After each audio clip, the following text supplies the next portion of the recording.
Register you. Awesome. Cheers. Yeah. Hello. How you doing? I'm doing all right. It's my birthday weekend. Yeah. And I have, I'm just doing exactly what I want to do. No, man. I cooked you breakfast. Yeah. I cooked breakfast for my family. I watched Tombstone outside with Jake yesterday. Yeah. And hung out with the kids. And yeah. So I don't even know what this podcast is called yet. Oh, that's right. We were trying to name it. McFeely's. That sounds like a creepy McDonald's thing. I think I blended that with McGruntled. Yeah. Somebody said McGruntled. Yeah. I like that. Fits. Yeah. Yeah. So I have Matt Stoltzfus with me. That's me.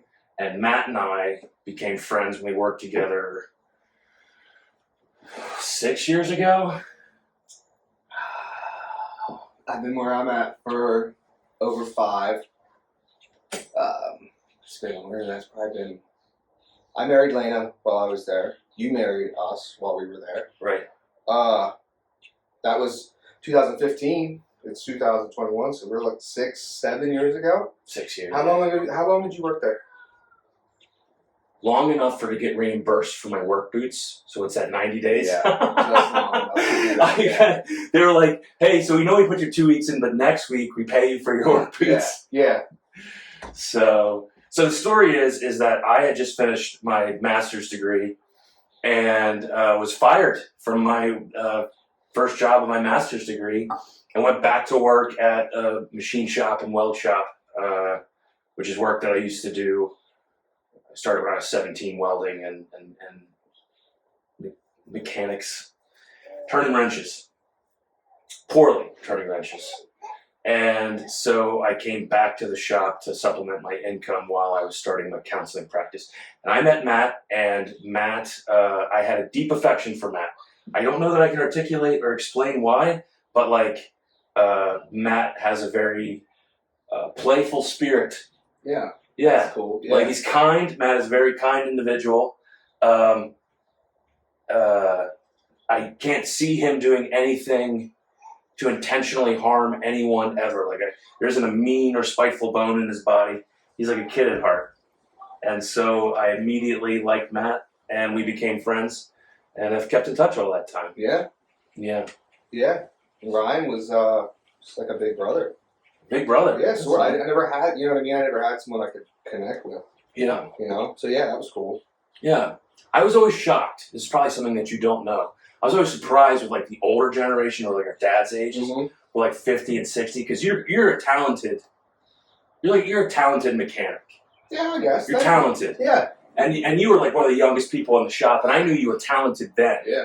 And I would hear the older guys give you shit, and at the time I was like, they're jealous.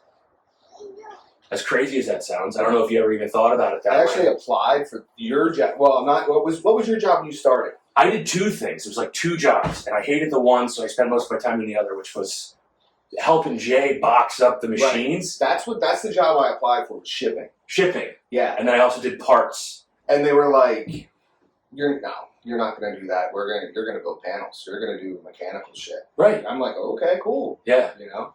Yeah. They're like, we were gonna give you $12 to do that job, but we'll give you $14 to do that job. I was like, yeah, I can do that. Yeah. Sure. Yeah. Because I just had Hayden at that point. Yeah. Hayden was fresh, and I needed money. I needed to make $12 an hour doing electrical work with my dad, you know. So that was cool. Should we talk about the fact that they were paying me more money? Sure. You have your master's degree. Yeah, but that doesn't mean anything. That meant nothing. It made me a bigger pain in the ass to employ because I was the shit. Yeah. Yeah. Yeah, you were smarter than 90% of the people there. It was hard to swallow. Yeah. It's important. I needed that. Yeah. I wipe my ass with that piece of paper. Yeah. Doesn't mean anything in that world. Right.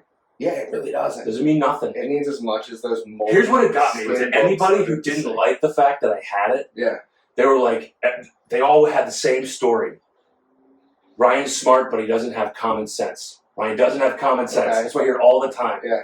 And I'm like, okay, you're better at this job than me. It's Right. fine. You don't have to. Right.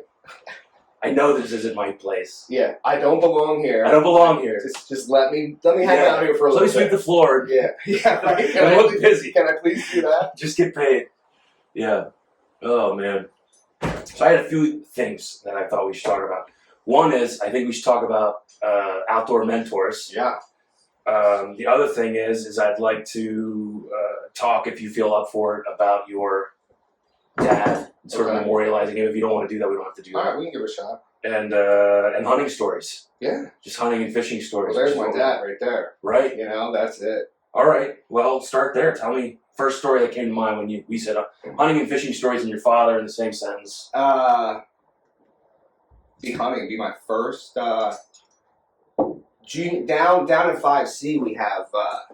Special regulations has like 3 days for youth doe. Mm-hmm. It's in October. It's like prime time, right before the rut kicks in. So the doe are still like stupid. Yeah. Is that the junior senior hunt? Yeah, and I think they might have included that Because it's during archery. Yes, And exactly. 5C and special reg. So if you're older than 65, you could shoot a doe in archery season with a shotgun. Yep. And if you're 12 to 16 or even younger now. Younger now, yeah. And I think, like I said, they included vets in that now. Okay. But so yeah, that's a cool time of the year to be in the woods. So my dad and I went out to his cousin's farm where we hunt. Like that's where I started hunting when I was 8. We're doing drives. I'm sitting with my dad. Actually, that's probably a better story. It's all right. So we're at this. How old are you in this story? I'm 12. Okay. This is like one of my very first hunts. Probably one of my very first hunts. And we're staring at this tree. It's in the corner of a soybean field, which is just like a really sweet spot. Can't see it from the road because there's a nice roll in the field, And we're standing there at this tree. It's called the poison tree. It's this old dead tree covered in poison ivy. And later in that story, I end up with very bad poison ivy. But so we're standing there, and like 10 yards out, here comes this doe, just like coming out of the field. Yeah, what's just gonna happen? Yeah. Boom! Drops it. What are you shooting? 20 gauge Mossberg. Buck or slug? Slug. Okay. Yeah. And you dropped it. Yeah. So my dad bought me this. He bought around that time, maybe a little bit before that. Yeah, I guess I would have been 8. So this would have been like at least 4 years before that. That area went from rifle to shotgun only because of increasing development. When you were 8? Roundabout. It'd been longer than that because I've hunted 5. Okay. And So that had been shotgun. Maybe. I can remember. Was it still county or was it? It was still county. Yes. And you were Chester, Yes. or were you Berks? We were Chester. Okay, that has been for about as long as I've been alive. I can remember being at my grandparents' house and watching my dad walk across the top of the field, knowing that he was carrying his rifle. Okay. However, I'm pretty sure my dad might have started his hunt in Berks County. I see. And stumbled his Into way. Chester. Oopsie. You know what I mean? You guys hunted right on the line. Yeah, and that was okay. Sure. That was 100% okay. Gotcha. So that might have been what happened there. But yeah, so he had bought when that happened, he went out and he bought a Mossberg 512 gauge with a combo barrel. Mm-hmm. I think it That's probably what I hunt with. Yeah. The 500A. Yeah, exactly. Mm-hmm. So The United States Army still uses those. really? Mm-hmm. Mossberg 500. If the trigger's girl, the bird will fold. So My Mossberg's like 50 years old. awesome. I take 2 or 3 deer with it every year. Yeah. So I'm the 3rd or 4th owner. He had gotten that, and he realized that this was a solid gun. So the Sportsman shop in New Holland was still in New Holland. Do you know where it is now? The old Blue Ball Lanes. It's Blue Ball Lanes, but it used to be right in town, right off of 23. It used to be right off. Yeah. Yeah. So we went in there, and that was always like a really cool place that I remember going to with him. But it was always like old mounts on the wall. They had like Back in the other. They had like a little back room where if you weren't like stable on your feet, you were gonna trip because the floors were all wavy. Like really cool old building. Yeah. And so he found me a 20 gauge Mossberg 500, just a slug barrel. used. There was like dog bite marks on the stock, but whatever, man. Cool, let's go. Yeah. So I got that. We got the same scope. We have identical guns. Just his is a 12. So we're out there. This happens. Boom. We turn. We're like, awesome. That was great. Blah, blah, blah. We turn around and look up, and she's running away. Oh, no. And I'm like, wait. He's shooting her again. I'm like, okay. So she turns broadside to go in the woods, and I shoot again, and there she goes into the woods. And so we were like, what the fuck just happened? You know what I mean? Like, what's going on? Because I know this gun shoots good. We found out that light fields were the only thing that, shot well from both of our guns for whatever reason. As far as accuracy. We would buy expensive Hornady and shoot them. It's like everywhere. Really? So we found that one round was like, okay, there we go. Those were light field Savage slugs. Yep. They're blue, aren't they? Yeah, exactly. Yes. Yep. Exactly. Yeah. So I remember. I guess we went home because that's what you're supposed to do. You backed out? Yeah. You didn't pursue her? My dad was always a backer out. Okay. Get out alone. There. Like archery hunting, Really? He wouldn't carry a knife. He wouldn't carry his drag rope. He would carry his license because you have to. Right. But the bare minimum. Yeah. Because he would know that if I have to go home to get that stuff to go pursue this deer. Wow. That's discipline. Yeah. And he's right. Right. Because me and the rest of the McGinnises are so rammy. Yes. We have driven deer. Yeah. And if that deer's adrenalized before you shoot it, you can blow its heart out. Mm-hmm. It'll live for a half an hour. And the other thing is, if you keep jumping that deer and pushing that deer, it's not. I don't know if people think about it or not, but you're ruining the meat. Yep. You're sending adrenaline and cortisol. Yeah. Right? Yeah. So we back out and we come back at dark with flashlights and a couple people. And we found we're doing spots like specs. Oh yeah. And I'm like, what happened? Like the only thing we could think of is we spooked her, and she was like in shock and dropped, and we were congratulating each other, and she was like, all right, bye. And got back up. Yeah, the second time I shot is where I felt blood, but you didn't find it in the first spot? No, very minimal blood. Yeah. Okay. So I think that was probably my very first hunt. Did you find her? Nope. You never found her? Never. And then the thing is, did you ever see one limping? No, in regular shotgun season, we drive those woods, and we drive them hard. Yeah. You know what I mean? Yeah. We'll find that deer from other people. Like, oh, mine, shit. Yeah. Never. Never found her? Nope. So that was that, and then this might have been, this could have been. I was waiting to hear that you skinned her out, and you hit her here, and you hit her here, and 2 good shots, and no, word. Never found her. I might even venture to say that was a Thursday, and Saturday would be like my next story. We're hunting out behind my grandfather. My grandfather owned a dairy farm, and we lived in Churchtown. Mm-hmm. So we moved. That's all very flat, and then mountains on either side within miles apart of each other. But that's like a big gully, right? My high school was Twin Valley, so you have, you know what I mean. So we moved to Elverson. They bought a piece of land off my grandfather, built a house, blah blah blah. So he's got this farmland right in our backyard. Cool. Anywhere near 282 and 82? Anywhere? No, it's like 401 and 23. Okay. Between 401 and the Turnpike is this land. Yep. So we're out back, and there's a group of guys pushing the Turnpike towards us. We're sitting in this corner. Here pops out a herd of deer, like a ball. It was really weird. So I'm like, boom, boom. There's a deer 5 yards in front of me, and I'm watching the dirt fly at its feet, right? This was a really strange thing for me till it was all said and done, because I was like, I'm pissed. I was 12. What is going on? Ready to... You can say that as loud as you want, by the way. The mic can't pick it up if you whisper it. Okay. You said what at 12 years old? I said, what the fuck? What the fuck? You know, I'm ready to quit. Yeah. I'm done. This is stupid. I'm not good at this. Yeah. You know? So the drive is over, you know, I'm the only one shooting. So they're like, what's going on? You know, I should have like 10 deer laying there. I was like, I don't even know. So I'm like walking out through the field, like, I'm pissed. Like, everybody's like in the back, they're all talking. I'm like, I'm out. Yeah. I'm out. Yeah. I'm fucking done.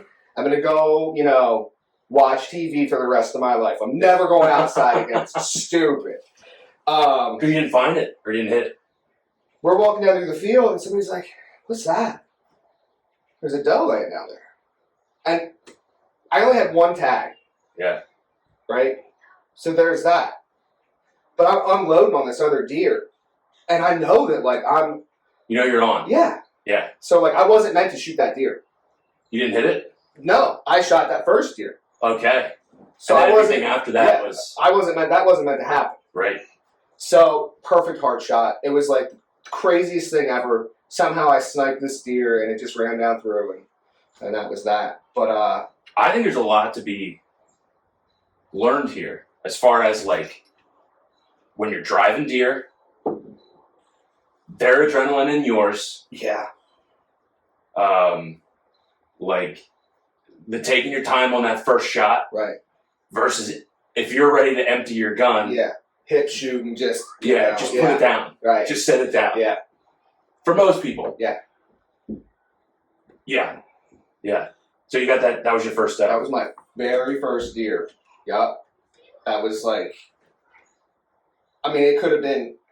It might as well have been, you know, a 12-point buck. Yeah. I was like the happiest person in the world. Can you remember any other point in time besides hunting where you've harvested something that you can compare it No. even to like recreational drug use? It's not even close. No, it's not. No. It's not. Yeah. It's the coolest thing ever. I And then to have, like, you know, then you're like, okay, so I shot this deer. Like, what do I do now? You know, you gonna do that for me? It's like, I never, ever, ever, ever have I ever, you know, butchered or or gutted. I might have helped him butcher, maybe, but like, I'm like, what the fuck am I going to do? What am I supposed to do? You know? Yeah. So, you know, then it was like kind of like a hands-on. Like, he taught me what to do, and I can get a deer in 5 minutes now. You know, Yeah. this is nothing to me. Right. Um, That first time's a little different. yeah, yeah. But I can remember like going home. I guess my dad would have brought the truck around, old silver '94 Dakota. We threw the deer in the back, drove back. It was just like a quarter-mile stretch back up to the house. We had a a telephone pole in our driveway with a basketball net on it. Okay. Because, you know, we love basketball. We don't like, you know what I mean? Never have I ever. So that was where we hung our deer, though. So Okay. I called my grandparents. You know what I mean? It was the greatest thing ever. Yeah. You know? And we have pictures of that, and it's October, and I'm in like red Woolrich pants, like, you know what I mean? Nice. It was funny because like That's now cool. October is, And that was the youth doe too. Yeah. It was like the last day of it. yeah, I'm pretty sure it was. Thursday was the one, and then Yep, Saturday I'm was pretty the sure last that's how it went. Yeah, day. Okay. That was an Yeah. exciting couple days for you. yeah, right, exactly. Yeah. But you think about it, so that was funny. Like I'm in like warm hunting clothes. October now is like 70, 80 degrees. I've got pictures of me in archery season where I have like a light ghillie suit Yeah. that you put over, Right, and I'm shirtless, right. wearing that mesh, like a mesh ghillie suit with Yeah, leaves, yeah, because it's 85 degrees, right. and I'm at 36. You know, when you're younger, you got young kids, you go when you can. Yeah, It doesn't matter if it's 86 degrees outside. Yeah. You're gonna get eaten alive by You're gonna bugs. get eaten alive. That deer you better drop it. Right, because you don't want to drag it. You don't want to look for it. Yeah, It's gonna spoil fast. real quick. Really fast. Yeah. Like the butcher, if that blood's dry, you ain't gonna want it. Which doesn't matter anymore because we've all started butchering our own deer. Yeah. But no, I'm not. I'm too old. Yeah. I'm not doing it anymore. Yeah. My thing now, my driving thing is, well, after my dad passed away, I was like, I don't need to hunt it. I mean, that was my hunting buddy. You know, Right. I don't want to do this shit anymore. Then Hayden got into it. Dad, Yeah. What do you need, Finn? can I go swimming? Swimming where? Like the baby. No. No, guys. Hey, we're recording something, okay? This is Sully. Bye, Sully. Bye, Sully. Cut that out, but I'm not doing all the work. We'll leave that in. Those are my sons. Go swimming, what, in the pond? In the yard. No, in the pond. They're looking at the pond. We got Hayden scooping leaves out of the pond, which is cool by me. Oh, I said Hayden. And that's your oldest. Hayden is my oldest, yeah. So now he's super into hunting. When did he get into hunting relative to when your father passed? So... And if it was, so you're telling me if it wasn't for Hayden getting, like, all of a sudden showing an interest? Yeah. You might have hung it My up? dad actually told me the same thing. He said he almost hung it up? Or Yeah. When his father passed? No, his father's still alive, very much alive. Okay. But no, it got to the point where he just wasn't into it anymore, and that's when I was coming to be like 8 years old. So we would go out in my grandfather's fields, cornfields, and I would carry a double barrel 20 gauge unloaded just to be carrying something to know what it's like. Right. Like, this is going to be heavy after an hour of walking. Right. You know what And I don't mean? point it at anyone. Don't point it at anything. It's not a walking stick. You know what I mean? It's like, Right. I got that one before. Yeah, Like, I get it. Like, Don't fall for the barrel first in the I mud. understand it's not a walking stick, but we're walking up a mountain like this. I need a little bit of help, you know? Right. But, so yeah, we're hunting doves, we're hunting squirrels. You know, so that got him back into it. And then, I got into archery, and he was like, "Yep, let's do this. Like, Cool. that's cool." So I got him into that, you know. And then we got into turkey hunting. You know what I think happens about that age for fathers? So my old man told me a story. That big buck that was in my living room was coming out here. That's my dad's first monster buck. Okay. He was young. I think he's younger than me when he got that. Maybe about the same age. I have no monsters. I've got all, scrap buck, and I'm happy with him. But Yeah. he shot some. He's taken some big monsters. And I was like, man, I would love to shoot deer like that one day. And he says to me, he's like, why? I was like, what do you mean why, man? I was like, that fucking deer's beautiful. I'm 14 talking to my old man. Yeah. I was a problem child. That's a fucking beautiful deer, Dad. He's like, let me tell you about that deer, son. He said, I walked into the woods. It was the first time I ever hunted this property. It's a property that I got my first deer, my first buck, my first everything on this beautiful horse farm down in Landenberg. It's all developed now. Where's that at? Landenberg is on the border of Maryland, Oh, okay. but still Chester County. Okay, yep. All horse farms. Yeah. Near like Avondale, Grove, yeah, mushroom, Yep. mushroom farms, all that shit. He said, so the owner of the property walked me out to the woods. We busted a bunch of deer out as soon as we walked in. I go, great, now we're not going to see anything. And he said the owner walked out. Owner was this old World War II vet. Yeah. Really cool dude. His name was Howard. And he said he heard a bunch of shots on the next property. Go boom, boom, boom, boom, boom, boom, boom. And the next thing he knows, two doe come up over the hill, and he gets on one of the doe. And then that big 9-point came up right behind him. Yeah. And he said he, found it in the scope, that Mossberg 500 that I have now. Yeah. Same gun. And so this is 20 years ago. This is more than 20 years ago. More than 20 years ago. Puts a slug in its chest, drops it. He said the thing made a sound he never heard it before, like. Yeah. he's like, pumped another one as fast as I could. He goes, I went up. I was excited for about 30 seconds. And then I drug that deer out by myself, and I realized I'd rather shoot a yearling with my son. He's like, this sucks. He's like, I shot a monster buck. He goes, and that always stuck with me. Because I shot my first monster, and he goes, my dad, Pop, we call him Pop. Pop wasn't here. Pop's still alive. He's 88. Pop wasn't here. You weren't here. I couldn't share with anyone. He's like, you shooting your first deer while I was with you was exponentially better than me shooting a monster buck. Yeah. He told me that when I was a kid, and I never forgot that. So I think what happens is that, like, as a father, there's that transition to when you have small kids, and it's hard. Yeah. When they're really young. Like, my old man tried to prepare me for it when Finnegan was born in the hospital. And he put his arm around me and goes, it ain't about you anymore. So I was like, fuck you, Dad. Yeah, right? Yeah, let me have it. Yeah, but he was right. Yeah. It had nothing about my life had anything to do with me anymore. Yep. At all. Yep. It's about serving. And that's such a hard transition that anything you do for yourself is no longer fun because I think you feel guilty. So probably about the time that your kid's getting to 5, 6, 7, 8 years old, you're out in the woods, and I've had this happen to me where I'm out in the woods and I feel bad because I'm not with my kids. And when I'm not with my kids, I'm working. Yeah. right? So I'm in the woods, and after a while, you just go, I don't enjoy this anymore. Right. And I think that happens right around the time that your sons get into hunting. Right. Or your daughters. Yeah. I have a baby daughter, so I don't know, but right around the time your sons get into hunting, and then you're like, oh, we can share this. Yeah. Yeah. But, and this is what the transitioning to like the outdoor mentor thing. So Matt and I are part of this thing called Outdoor Mentors. And we've got young kids that are like basically our children, but then there's a generation between us that are taking our children hunting Yep. and fishing. Yep. And so when my daughter was in the NICU, one of those young guys, 21-year-old, 22-year-old, Corey, took Finnegan fishing, gave up a night of drinking, and picked Finnegan up at 6:30 in the morning to take him fishing. Mentor fishing. Yep. But he said after that trip, and it was only a couple hours, I told him, he's like, I brought my pole. I said, leave that shit in your car. It ain't happening, dude. You ain't gonna get a cast in. I'm really sorry. Well, he wouldn't have got a cast in. It was mentor fishing. Oh, okay. Yeah, he couldn't fish anyway. Right. He couldn't fish.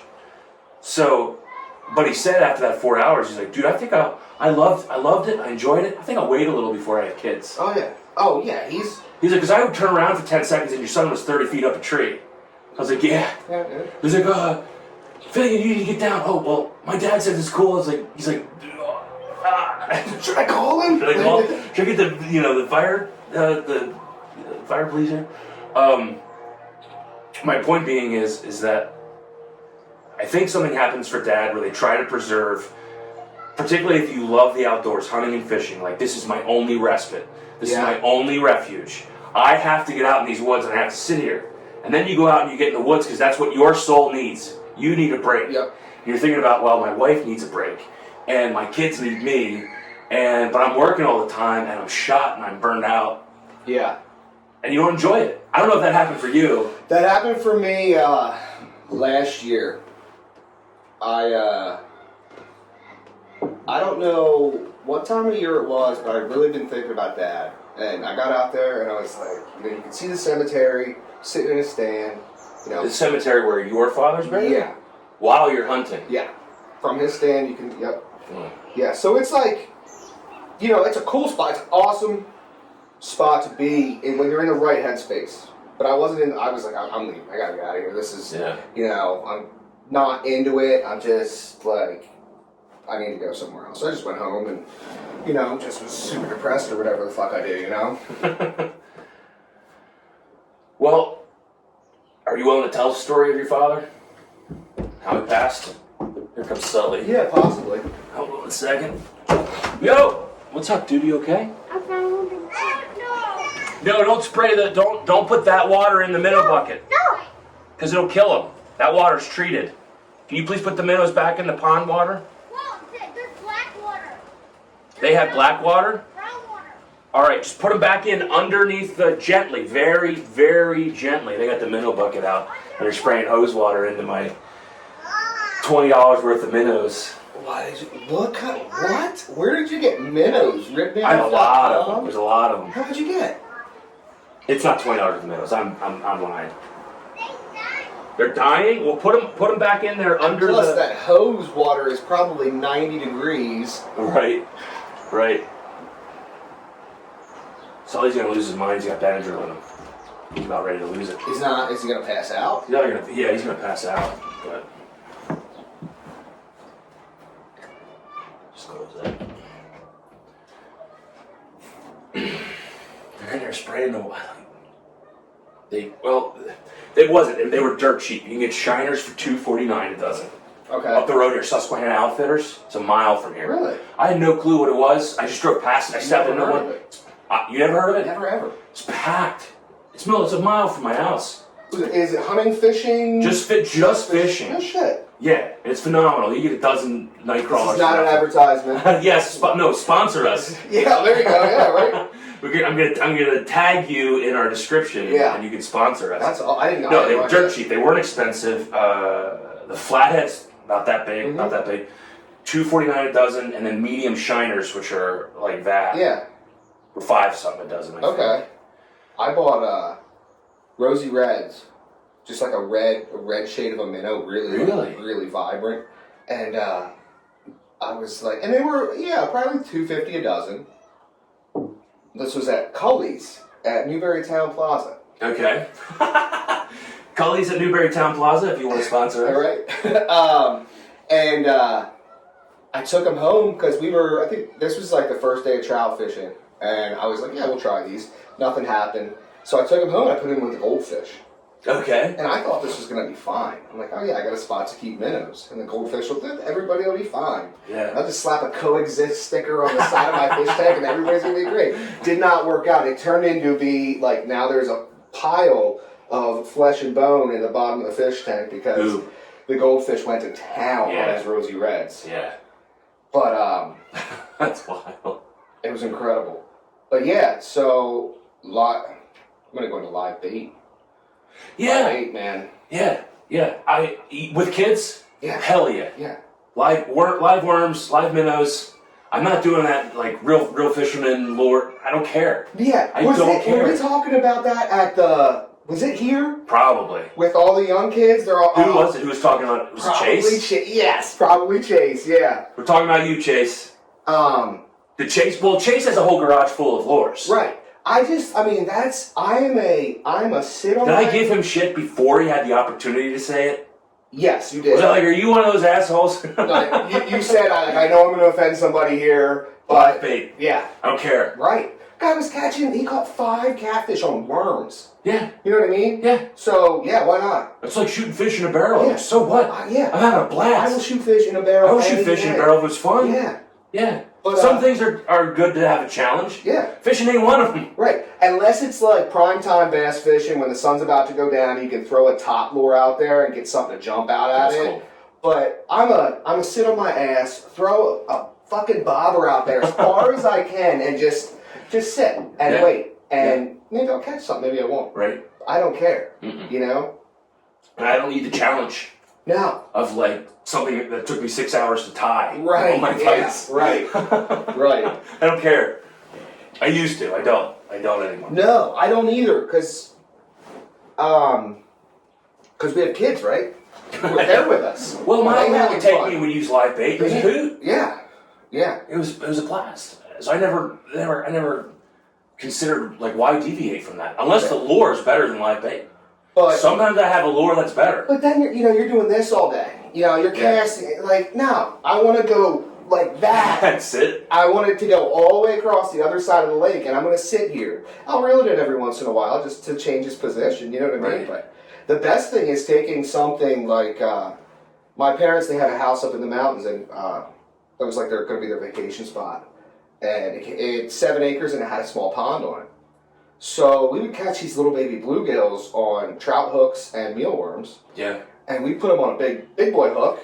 Yep. And we take them from where they're supposed to be in the shallows. And we launch them out. Did you ever cut the spines off of them before you throw them out? No. So the bass aren't afraid of them? No. I would do that, and we'd cut the spines off on their still. Well, a lot of people will put a slash in the side just to get the blood. Oh, jeez. But to talk about like mayhem. Yeah. You toss it out there, it's just like boom. As soon as it hits, huh? Yeah. So that's one thing. Kurt's Fish Farm in Elverson is having a night fishing on. Is it the pond that liked our outdoor mentor Yes, page? it is. Okay. Yes, it is. Because you like them from the page? Yep. Thank you. Yep. Yeah. So they're having a night fishing June 11th, and my buddy Marcus, who I need to bring over here, he's really into fishing. Yeah. Would love to get into hunting. He's from Florida, North Carolina. So yeah, I want to get him over here. But it's Florida, North Carolina. Is that a city in North Carolina? Or is it no, from those two states? I'm not sure where North Carolina. He's from Florida. Worked in Florida. Moved to North Carolina. He has 3 kids. I guess they're about 11-year-old, 5-year-old, and a newborn. Ish, 1-year-old. But we went down there to this pay lake. $10 for adults, $5 for kids. We went down there, went fishing. And they're having this night thing. So we want to go down there and I want to try to get some like bluegills. Come on in. Push it open. Everything okay? What's wrong? How much money was your canoe? My what? Your canoe. Was that one of them that was dead in there? Was he One dead in there? One died. Okay, how many else of them are fine? There's like 7. There's 7 that are dead? No, like 3 that are dead. That's fine. That's fine, guys. Hey, that's fine. That's okay. Hi, Charlie. I just wanted to apologize. I appreciate that. That's very sweet, son. You don't owe me an apology. That's good. Sully, just so you know, took some medicine. It's going to make him sleepy. He's going to be cranky. So don't take anything he says You know what? personally. Honestly, I don't know if he should be out in the heat. Who, Charlie? No, Sully. I'll figure it out. Yeah, he'll figure it out. He'll figure it Survival of the fittest. That's my parent. Where is your adult supervision right now? They're just in the yard. Hey, that's all right, buddy. Just throw him in the pond, back in the pond, or... Then, I keep the dead ones. Dead ones work just as good. Yeah, they're gonna die anyway. Yeah. You know, you slap them across the top of the water a couple times, they're done. Yeah. Is the bucket back in? Okay. Where's the bucket? The fish are in the bucket, right? Where are the fish? You let them all out. That's fine, son. I thought you said They let them all out into the open pond. Not in the bucket anymore. You'll be alright. I'm not going to give it back. How deep's your pond? Well, I'll put the trap in there, but it's like a bird bath. I get a dozen birds in there bathing all the time. Oh. So the other ones so my thing was like I'll go buy them fresh. Yeah. Take them fishing, whatever's alive. Yeah. I'll dump them in there, or I put them back, and I haven't seen. You're almost gonna need like just an aquarium inside if you want to do something like that. You know Put what I a mean? net over the top. Yeah. Yeah. The guy had 6 or 7 carp in there. I mean, koi. Yeah. They're same thing. But That's the place. This fish farm, they have these koi in there. yeah, and you can catch them. Oh my god, it's insane. How ripped open are these koi's mouth? I don't know. I have no idea. Probably Yeah, like mouths yeah, anymore. because they're like, Caught every day. yeah, Can I just eat ones without getting reeled to the bank? yeah. So yeah, they're having. I want to try to get some bluegills, and they're having a catfish tournament that I'd like to get into and do some. He's got me. Is it just from the bank, or can you drop a? I don't know. I gotta find out. Because I mean, it would be totally worth it if you could just get out of everybody's casting range Right. and just Right. just drop off the side. This of time of the year, they're on the bank, though. Yeah. So he's actually been really good about getting me and the kids out and fishing and stuff. Mm-hmm. I've been in a funk for a while, so I just needed that to get out. And like I was saying to you about fucking around with these cast iron pots and shit. Like I have kettles that I got from work that were made at work Mm-hmm. that why can't we use that? I got these little stands with the cast iron plates. So and like I said, Hayden was watching that video about messing around with like car batteries and shit, trying to get rust off. So I'm like, that'd be a cool project for Ryan and his boys to get into with us. Does doing stuff like that with your boys, is that restorative? Yeah, I need that. Because I need to get out, and if I can involve them, then that's even better. What's keeping you from getting out? I just don't feel like it, just like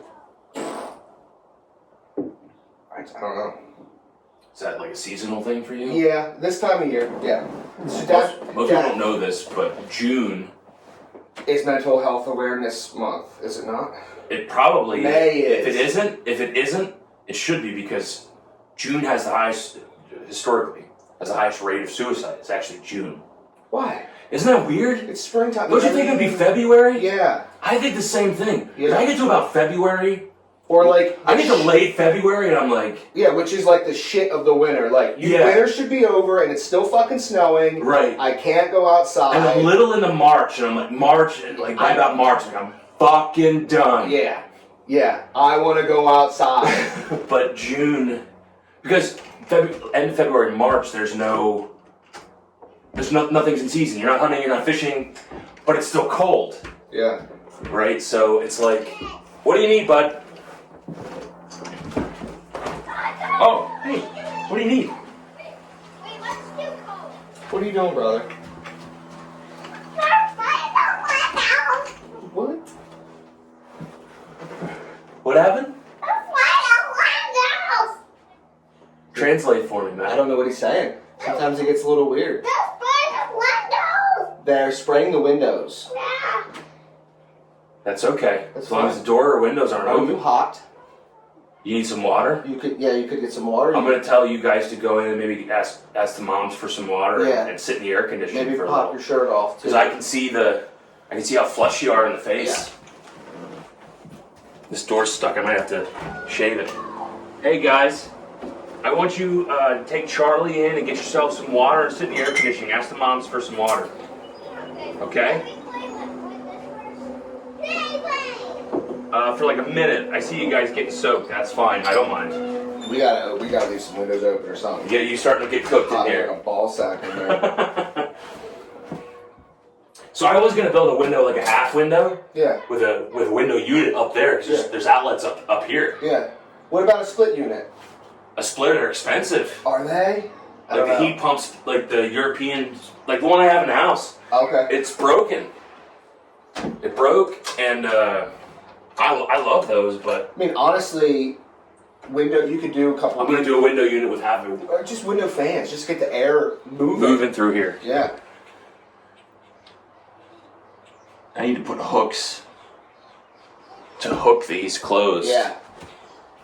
But my understanding is everything in this whole cabin was built with everything from here is from what's the agency that they go build homes? Habitat. This is all from Habitat for Humanity. Everything in here is Habitat. Yeah. I know these windows are 150 years old. Right. I feel so much better already. Yeah. Yeah. So yeah, getting out with the boys and doing stuff and sharing like what I like. I know that's important for anybody. Yeah. If you can share something that you enjoy with your kids, why not? Well, I mean, everybody wants to do that, but I think people get so overwhelmed and don't have their own emotional needs met that they just sit in incapacitation. Yeah. You just sit in your bed thinking, I want to be this kind of person. Right. But I'm not feeling it. I can't get myself out of bed. Right. Yeah. I mean, shit. Yeah. That's how I am when I got home from work. I know it bothers my wife, but I honestly, I got nothing. Right? I got nothing. Yeah. So. Yeah. Yeah, I feel bad sometimes because like I have the easiest job in the world. I feel like I have the easiest job in the world.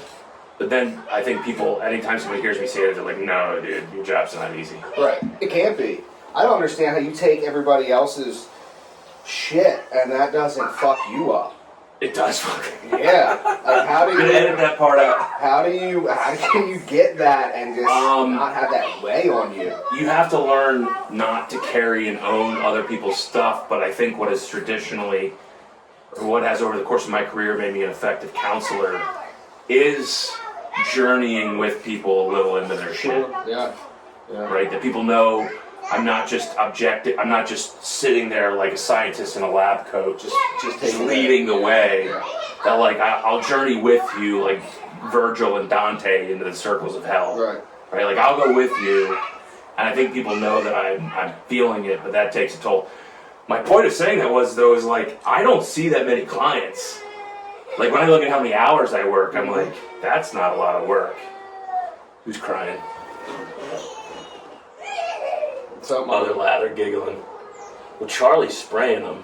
Yeah, he'll do that. They're having fun. So, yeah.